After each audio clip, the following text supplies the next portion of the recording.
दोस्तों आज के वीडियो में हम बात करने वाले हैं कि भारतीय रेलवे एक नया ट्रैक बिछाने का काम शुरू करने जा रही है, जिसमें आपको इस नई रेल परियोजना के अंतर्गत भूमि अधिग्रहण का काम भारतीय रेलवे ने शुरू कर दिए हैं। साथ 6 गाँवों की जमीन अधिग्रहण भारतीय रेलवे ने शुरू किए हैं। तो किन किन गाँवों से होकर ये नया ट्रैक गुजरने वाली है, इन लोगों को इस रूट से फायदा मिलने वाले हैं, कब तक ये रूट बनकर कंप्लीट होने वाले हैं, कितना किलोमीटर डिस्टेंस भारतीय रेलवे को नए ट्रैक द्वारा कवर करने वाले। इस वीडियो के अंदर मैं आपको उस रूट के बारे में फुल डिटेल जानकारी देने वाला हूं। तो दोस्तों अगर आप चैनल पर नए हैं तो चैनल को सब्सक्राइब कर लीजिए और वीडियो अच्छा लगे तो वीडियो को लाइक जरूर कर दीजिएगा। चलिए इस डिटेल वीडियो को शुरू करते हैं। दोस्तों बिहार हो, उत्तर प्रदेश हो या फिर राजस्थान या फिर छत्तीसगढ़, इन सभी जगहों पर आपको लगातार नए ट्रैक बिछाने का काम भारतीय रेलवे द्वारा किए जा रहे हैं, ताकि जिन लोगों को रेल कनेक्टिविटी नहीं मिला है उन लोगों को रेल कनेक्टिविटी भारतीय रेलवे की तरफ से दी जाए। उसी तरह से छत्तीसगढ़ से महेंद्रगढ़, चिरमनिया, भरतपुर, एमसीबी जिले के लिए एक बड़ी खुशखबरी सामने आई है कि बहुप्रतीक्षित चिरमनिया नागपुर रोड हाल्ट रेल परियोजना को लेकर भूमि अधिग्रहण की प्रक्रिया अब आधिकारिक रूप से शुरू कर दी गई। रेल मंत्रालय द्वारा इस संबंध में अधिसूचना जारी कर दी गई है, जिससे इस परियोजना के क्रियान्वयन को मजबूती मिल रही है। 17 किलोमीटर लंबी इस रेल लाइन के लिए 6 गाँव चिरमनिया, सरोला, बंजी, खैरबाना, सरभोगा और चित्राझोर की निजी भूमि को अधिग्रहित की जा रही है। रेलवे और राजस्व विभाग की संयुक्त टीम द्वारा पहले ही प्रभावित क्षेत्र का सर्वेक्षण किया जा चुका है। कानूनी प्रक्रिया को तेज किया जा रहा है। 7 अप्रैल 2025 को जिला प्रशासन की ओर से उप मुख्य अभियंता दक्षिण पूर्व मध्य रेलवे नॉर्थ बिलासपुर के प्रस्ताव भेजा गया था, जिसके आधार पर 1 मई 2025 को अधिसूचना प्रकाशन के लिए पत्र जारी किए गए थे।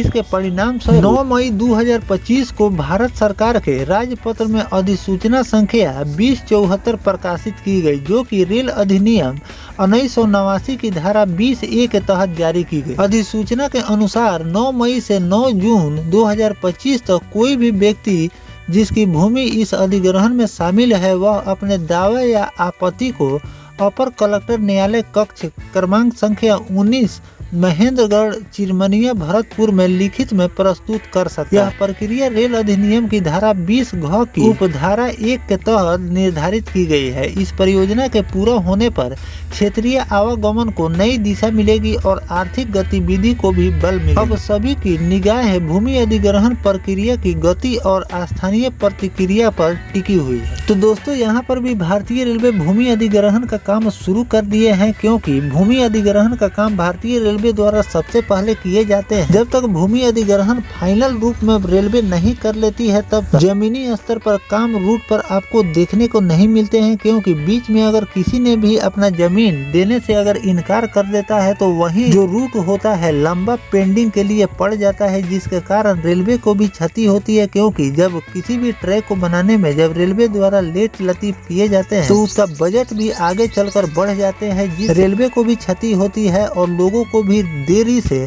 रेल कनेक्टिविटी मिलती है। तो पहले इस रूट पर भूमि अधिग्रहण का काम भारतीय रेलवे शुरू किए हैं, और जैसे ही भूमि अधिग्रहण का प्रक्रिया पूरा हो जाएंगे, आपको जमीनी स्तर पर काम इस रूट पर देखने को मिलेंगे। तो इस रूट पर जो भी नया वर्क रेलवे द्वारा किए जाएंगे जमीन अधिग्रहण के बाद, तो उस पर जो भी नया नोटिफिकेशन रेलवे द्वारा जारी किए जाएंगे, वो भी जानकारी मैं आपको लगातार देता रहूंगा कि क्या इस रूट पर भारतीय रेलवे द्वारा कौन कौन से काम किए जा रहे हैं। फिलहाल दोस्तों जो भारतीय रेलवे इस रूट पर जमीन अधिग्रहण का काम शुरू की है, इस पर आपकी क्या राय है कमेंट सेक्शन में जरूर बताइएगा। मिलते हैं किसी नेक्स्ट टॉपिक कोई नई जानकारी के साथ, तब तक अपने भाई को दीजिए इजाजत। जय हिंद, जय भारत, वंदे मातरम।